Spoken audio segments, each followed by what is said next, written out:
29 minutes past the hour, top of the morning to you. How the heck are you? We are Miller and Moulton, Southwest Florida's Fox Sports Radio, streaming at millerandmoulton.com, where our poll question is up, asking you how many working email accounts do you have? 1, 2, 3, or 4 or more. This has been a very enlightening morning for yours truly.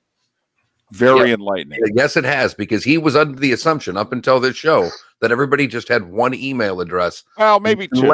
Unless you were apparently an NBA GM. Apparently two.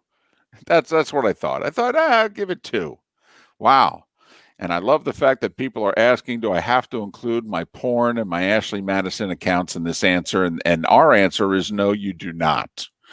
No, you do not. Josh Houtz is kind enough to join us once again. He covers the Dolphins for SB Nation's TheFinsider.com. TheFinsider.com. He's host of the Finsider Radio podcast. You can follow Josh on Twitter simply at Houtz, Houtz. Josh, hope you and the family are well. Thanks for waking up with us. How are you?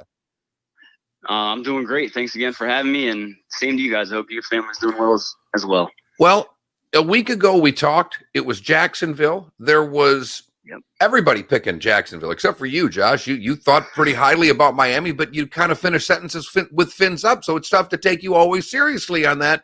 And then they go play a terrific game, and I don't know how unexpected it was, but you were talking about the 2 rookie linemen. They both graded out really well. We looked for positives coming out of Thursday. That's how we had this conversation started. Josh, there were a lot of positives that came out of last Thursday. There really was. And I mean, I think the Dolphins went out there, and at least for half of football, put together a pretty good offensive and defensive game plan. We saw the defense step up, whether it was the pass rush or even the secondary with DJ Chark out. I mean, they really stepped up.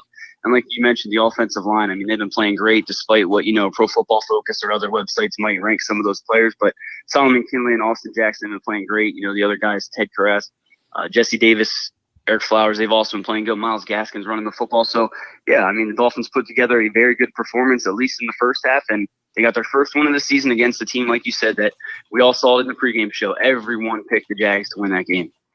Josh, what impressed me the most, one of the last questions that I asked you last Thursday was, where on this team are they going to come up with a pass rush? And in the second half especially, now granted, they had Jacksonville in a lot of passing situations, but Miami, without sending a lot of guys, had a pass rush, and it got stronger. Instead of the defensive line wearing down, the defensive line got stronger as the game went on. That's what impressed me the most. Where did this pass rush come from? I mean, I think you mentioned it. When you're playing with a lead like the Dolphins had, I think it's a little bit easier, to realize they're throwing the football and to get that pass rush going. But as we keep hearing, the Dolphins want to play that hot hand, and we saw Raekwon Davis make some plays. We saw Zach Sealer earn his reps. Andrew Van Ginkel was making plays, and Shaq Lawson had one of his better games as an NFL player. So, it was a group effort. I mean, Kyle Van Noy stepped up. I didn't even mention him. So it was a group effort. All those guys, that the Dolphins brought in this offseason or have developed, and everyone thought that this was going to be the pass rush. This is why they didn't address the Jadeveon Clowney. This is why they didn't trade for Yannick. They went out there and they performed well. So they got to put it together this week because, as we know, they're playing arguably the guy that's playing the best football right now in NFL history. What's he have? 14 touchdowns through 3 games. I mean, he's playing out of his mind. So we need that pass rush big time this week. But I think they played the hot hand. They gave some of those younger guys like Zach Sealer, Andrew Van Ginkel, Shaq Lawson, Emmanuel Agba stepped up. It was a group effort, and you love to see it because besides Cam Wake, the Dolphins have needed a pass rush for, the better part of a decade. All right, Josh, I am not usually the person on this show that plays glass half full with the Dolphins, but I'm going to in this case because while Russell Wilson's been tearing everybody up, they can't stop anyone. I mean, the yards that they are giving up yards. I think 1,000 yards to receivers. I mean, this should be Preston Williams and Devontae Parker. I mean, this should be a solid game for Miami's offense. I don't know if they can beat Seattle. I got a feeling that they're going to. I'll let that out of the bag right now. But, hey, Fitzpatrick could throw 5 interceptions in this game. But with where the Seattle defense is right now, there is opportunity for Miami, isn't there, Josh? Yeah, there's absolutely opportunity there. And like you said, they've been pretty much Swiss cheese defensively. And with Jamal Adams potentially out, I mean, that's going to be a huge blow to that secondary. So I think, as crazy as it sounds, we just got a primetime game matchup between, Minshew Mania and Fitzpatrick. And now we're going to have a potential shootout between Ryan Fitzpatrick and Russell Wilson. I mean, it's crazy to think. And I love your prediction there with Miami, somehow pulling a rabbit out of a hat, because we know Seattle's playing great football, but they are traveling all the way across country. Anything can happen. And you mentioned it. You hit the nail on the head. The offense for them might be playing great, but their defense is in shambles. And the Dolphins have to pick that apart when you got those big bodies, like you said, Devontae Parker, Preston Williams, Mike Gesicki. I mean, you got the players there. You got the talent there. You just got to go out there and execute. And I think, like you said, Fitzpatrick could turn into Fitztragic like we've seen and throw 5 interceptions. I mean, no one would be surprised, but he could also do what we've seen before and throw 5 touchdowns and 400+ yards. So I think that is going to be probably what it takes to beat Seattle. You're going to have to go out there and you're going to have to put up big time numbers. You're going to have that first half like you have versus Jacksonville. You're going to have to string it together for another half, because let's be honest, you got to play a perfect game to beat Seattle for the most part. I said it on Tuesday when we had Pat Kerwin. At the end of the game, Seattle had 3 guys defensively on the field who had not been active for a game this year and or were on the street a week before. That's how banged up they are, promoting guys and signing guys all this week. That's how decimated they are defensively. There is a real opportunity for Ryan Fitzpatrick in this offense this week. They will never face a team this depleted defensively the rest of the year. But Josh, you mentioned Seattle's receivers. Miami made an adjustment against Jacksonville. They stopped with that press man-to-man, which the Bills exploited. They laid off the Jacksonville receivers, but they didn't have the speed to burn those corners. Seattle's speed has speed, and Miami's corners had a rough day against speed with Buffalo, and Miami's safeties are questionable. I don't like this matchup. Forget the fact that Russell Wilson's throwing them the ball. I don't like this matchup based on how they've played this year, the Dolphins secondary against Seattle's receivers.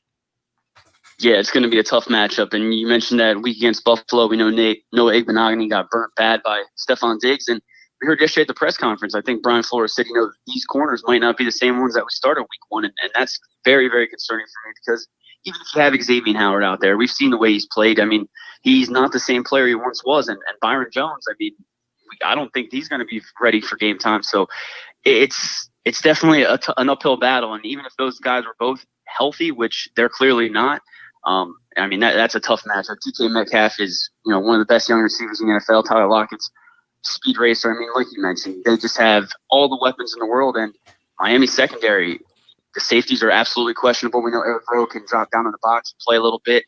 We like what we saw from Brandon Jones, but I'm still a little questionable. And Bobby McCain back there, since he made that transition, it's going to be a tough matchup. And I think this is where the game's going to be won and lost. I think a lot of it is going to come down to whether or not Xavier Howard is healthy, whether or not, maybe Byron Jones does miraculously play. But it's an uphill battle, I think, for those guys. And you need a guy like Noah Igbenogany. You need a guy like Nick Needham. They need to step up. And, against DK Metcalf, I just don't see how they can counter that, because, like you said, they've been burned by some of the other good receivers in the NFL. But these guys have size. They got speed. They got a little bit of everything. And Russell Wilson just clicking on all cylinders. So this is where I think the game's going to be won and lost. And I definitely think those corners, whether it is Byron Jones or Xavier Howard, those big money guys, or Noah Igbenogany or Nick Needham, they have to step up, and they have to step up big.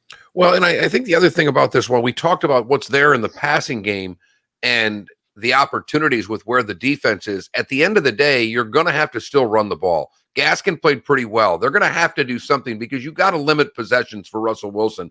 So that run game did pretty good things against Jacksonville. They'll need all of that again, because I don't think they want to play 42-38 against Seattle if they can help it. Yeah, and I mean, that's kind of how games are won and lost. You come out there, you try to run the football and get that going to set up the pass later in the game.